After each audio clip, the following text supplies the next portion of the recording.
నమస్తే. Welcome to our channel. నేడు రాష్ట్రంలో నిరుద్యోగులకి సంబంధించిన అంశాలపైన ఒక చర్చ అయితే నడుస్తా ఉంది. నిన్న జరిగినటువంటి ఓయూలో జర్నలిస్టులపైన కావచ్చు, లేకపోతే విద్యార్థి సంఘాలపైన కావచ్చు, జరిగినటువంటి దాడి అనుకోవచ్చు. అదేవిధంగా మొన్నటి వరకు ఏదైతే టీఎస్పీఎస్సీ కావచ్చు, లేకపోతే విద్యాశాఖ కావచ్చు, ఇలాంటి ముట్టడిలు కూడా నిరుద్యోగ యువత కూడా చేస్తా ఉన్న నేపథ్యం మనం చూస్తా ఉన్నాము. రైట్, ఇవాళ ఏదైతే 10 రోజుల నుంచి కూడా ఇవాటి వరకు కూడా ఆమరణ నిరాహార దీక్ష చేస్తా ఉన్నారు. బక్కా జయశ్రీ గారు వారు మనతో ఉన్నారు. వారితో మాట్లాడి తెలుసుకుందాం అసలు డిమాండ్స్ ఏంటి. 10 రోజుల నుంచి కూడా దీక్షలో కూర్చున్నారు. అది కేవలం నిరుద్యోగుల పట్లనే. ఏదైతే నిరుద్యోగులకు ఇస్తున్నటువంటి హామీలు అక్కడ క్లియర్ కట్‌గా చూడొచ్చు. గ్రూప్ 2, గ్రూప్ 3 పోస్టులు డిసెంబర్‌లో నిర్వహించాలని, అదేవిధంగా గ్రూప్ 1 ఫలితాలు ఇప్పటికే 1:50 రిలీజ్ అయిన నేపథ్యంలో 1:100 క్వాలిఫై ప్రకారం ఇవ్వాలని చెప్పి కూడా, అదేవిధంగా డీఎస్సీ పోస్టులకు సంబంధించిన ఏదైతే 25,000 పోస్టులు కావచ్చు, అదేవిధంగా డీఎస్సీ టెట్ నార్మలైజేషన్ విషయంలో కావచ్చు. సో వీటన్నిటి అంశం పైన ఏదైతే ఎన్నికల ముందు ప్రభుత్వం ఇస్తున్నటువంటి హామీలు ఇప్పటివరకు కూడా నిరుద్యోగులు ఇవ్వకపోగా, ఇవాళ వారిపైన మొండిగా ఎగిరి ప్రవర్తిస్తున్నటువంటి దానిపైన కూడా నిరాహార దీక్ష చేస్తా ఉన్నారు బక్కా జయశ్రీ గారు. వారితో మాట్లాడి మరిన్ని విషయాలు తెలుసుకునే ప్రయత్నం అయితే చేద్దాం. చెప్పండన్న, ఇవాళ మీరు దీక్ష 10 రోజుల నుంచి కూడా చేస్తా ఉన్నారు. ఒకవైపు మీ ఆరోగ్యం కూడా క్షీణిస్తా ఉంది. దేనికోసం? రాష్ట్రంలో జరుగుతున్నటువంటి పాలన గురించి ఏం చెప్తారు? మళ్ళా తెలంగాణ ఉద్యమం అప్పుడు ఏ విధంగా లాఠీ చార్జ్ అయిందో నిన్న ఆ విధంగా ఉస్మానియా యూనివర్సిటీలో జరిగింది. అంతగానం కొట్టాల్సిన అవసరం ఏమన్నది? అంతగానము అంటే 6 నెలల్లో తెలంగాణ ప్రజలకు కానీ నిరుద్యోగులకు కానీ అంతా ఎందుకు శత్రువు కావాల్సి వచ్చింది?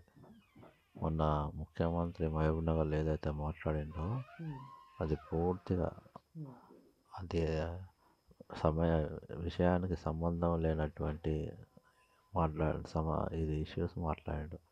తప్పంతా ఆయన దిక్కు పెట్టుకొని ఈరోజు విద్యార్థులతో చర్చించకుండా ఎగ్జామ్కు మధ్యలో గ్యాప్ ఇవ్వకుండా ఎగ్జామ్ పెడుతుంది ఆయన తప్పును కప్పిపుచ్చుకోవడానికి ఈరోజు ఇష్టం వచ్చినట్టుగా నిన్న వాళ్ళపైన దాడి చేయడం, కొట్టడం.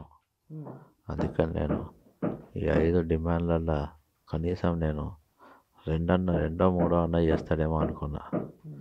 కానీ ఏది కూడా చేయను అనే ఆలోచనలో ముఖ్యమంత్రి ఉండంటే అసంటోడు ఉంటే లేకుంటే ముఖ్యమంత్రి తీసేయాలని కూడా మీరు డిమాండ్ చేస్తా ఉన్నారు.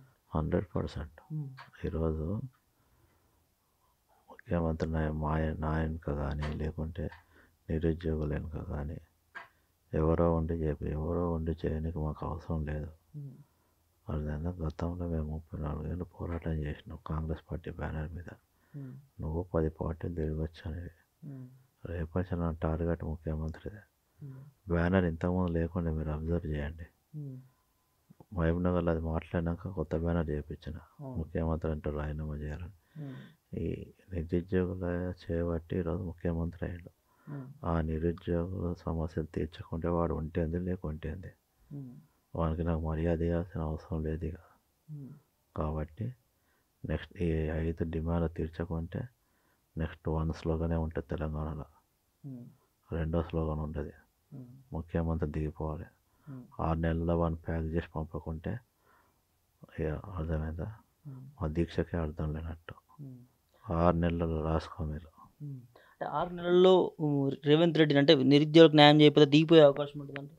అవునబ్బా, వాడు గెలిచిందే నిరుద్యోగుల వల్ల, మా సొంటల వల్ల. వాడేం పీక్తే గెలవలే ఇలా. అర్థమైందా? లేకుంటే మన పార్టీ వాళ్ళందరూ కలిసి పీక్తే గెలవలే. బట్టిగాడు పీక్తే వీడేం గెలవలే ఇక్కడ. మాతోనే గెలిచిండు. అర్థమైందా? అసంటిది మా హక్కులు మాకు ఇవ్వనప్పుడు నువ్వు ఉంటేంది లేకుంటేంది.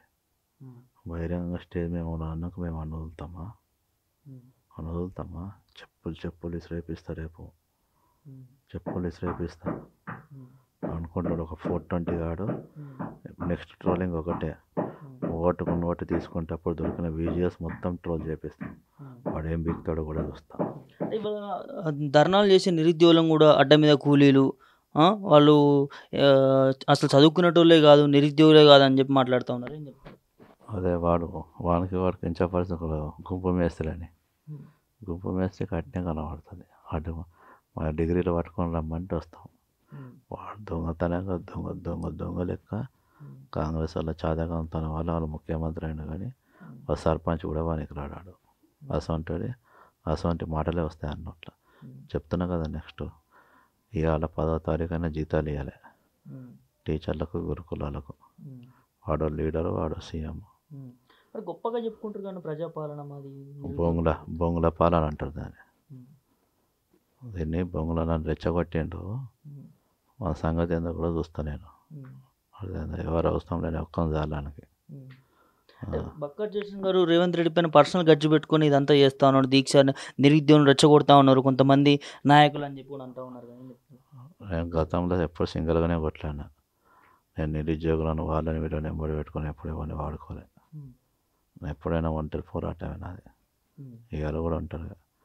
పర్సనల్ కాదు, వాడు ఒక సీఎం అయి ఉండి ఒక స్టేజ్ మీద నా పేరు తీసి నా వెనక ఎవడో ఉండని చెప్తే వాడేం చీఫ్ మినిస్టర్ బ్రదర్, వాడు ముఖ్యమంత్రి. ఆడు ఉమ్, నా వెనక ఎవరు ఉండరని వానికి తెలుసు.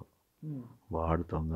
ఉమ్, వాడు అందరి దగ్గర కమిషన్లు తీసుకుంటారు, ఉమ్, అందరి దగ్గర బ్లాక్మెయిల్ చేస్తారు.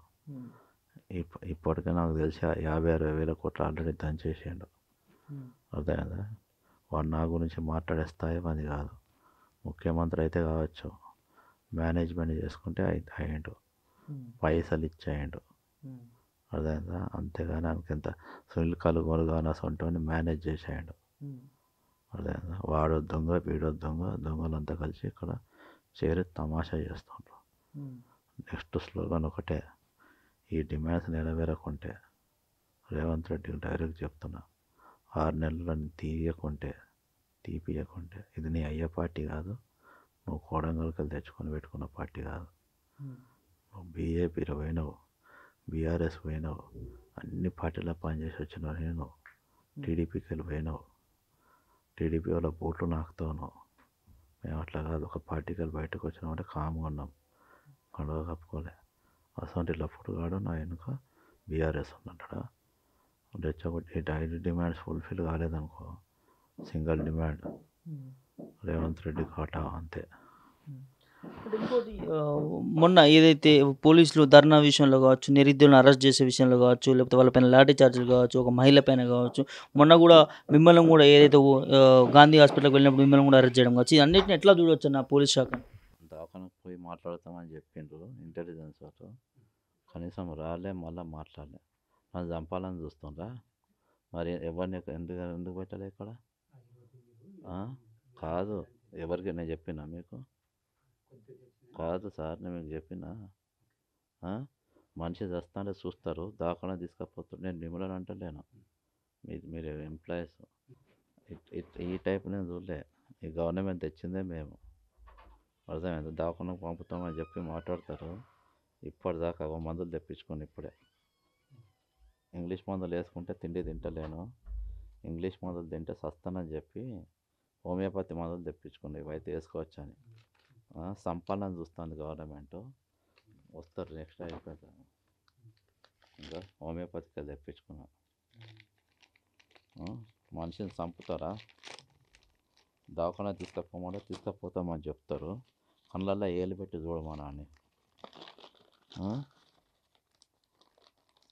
కళ్ళల్లో ఏళ్ళు పెట్టి హోమియోపతి అయితే సైడ్ ఎఫెక్ట్స్ ఉంటాయని వేసుకున్నా. తిండి లేకుండా కూడా వేసుకోవచ్చు ఇవి.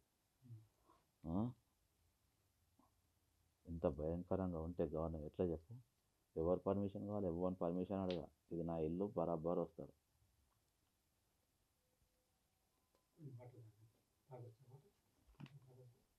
దీనికి ఏం అవసరం లే, ఇది చేసుకుంటే కేసు అంటే పెట్టుకోమని కేసు.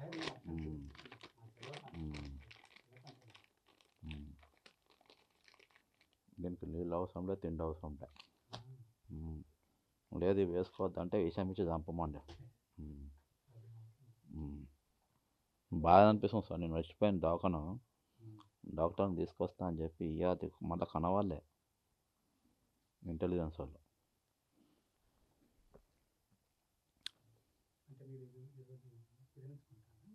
నేను విరమిస్తలే. ఓకేనా? ఎట్లా చూద్దామన్నా ఇప్పుడు పోలీస్ వ్యవస్థ కూడా ఈ విధంగా చేస్తాం.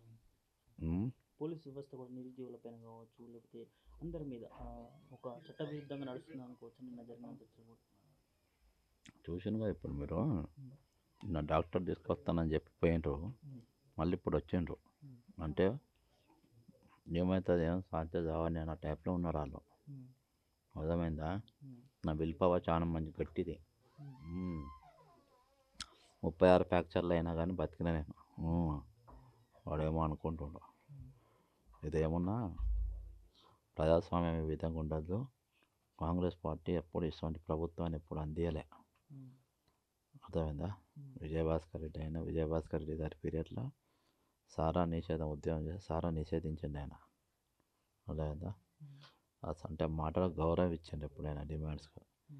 నేదురమల్లి జనార్దన్ రెడ్డి ప్రైవేట్ కాలేజ్ పెడదామంటే వద్దంటే గౌరవించి ఆపేసిండ్రు. అటువంటిది ఈరోజు వీళ్ళు ఇష్టం వచ్చినట్టు వ్యవహరిస్తూ ఉంటా. ఇంకోటి మనం ఇంత ధర్నా చేస్తూ ఉన్నాం, మీరు నిరసనలు చెప్తా ఉన్నా, దీక్షలు చేస్తూ ఉన్నా, ముట్టడిలు చేస్తూ ఉన్నా కూడా ఇప్పటికే 1:100 గ్రూప్ 1 ఇచ్చేసిరు. డిఎస్సికి సంబంధించిన హాల్ టికెట్లు కూడా వచ్చేస్తామని చెప్పి మనం ఒక మాట వింటాను, పోస్ట్పోన్ చేయకుండా. సో ఎట్లా చూస్తారు వీటన్నిటిని కూడా? అదే ఇక నేను చెప్పినా కదా, ఈ 5 కాకుంటే ఒకటే ఉంటుంది, ఇక ఒకటే మాట.